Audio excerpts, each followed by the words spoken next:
台语字真趣味，相亲啊，原来动工，台语安尼写动工，愚蠢呆笨，台语就是动工。老大人唔通规工孤立的厝，爱较接出去活动咧，安尼才袂一直动工去。有一句俗语：梁高梁，风高风，稳固的高动工。稳固就是驼背，驼背的人结交愚笨的人，比喻物以类聚。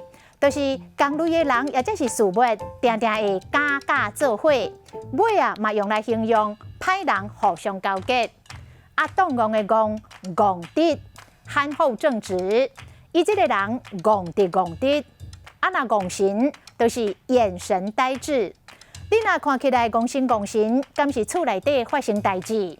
过来，戆的嘛有一项话，就是天生我材必有用。天公疼戆人，天公伯啊疼惜有福德、袂计较的人。今仔日的台语字动工实在真趣味。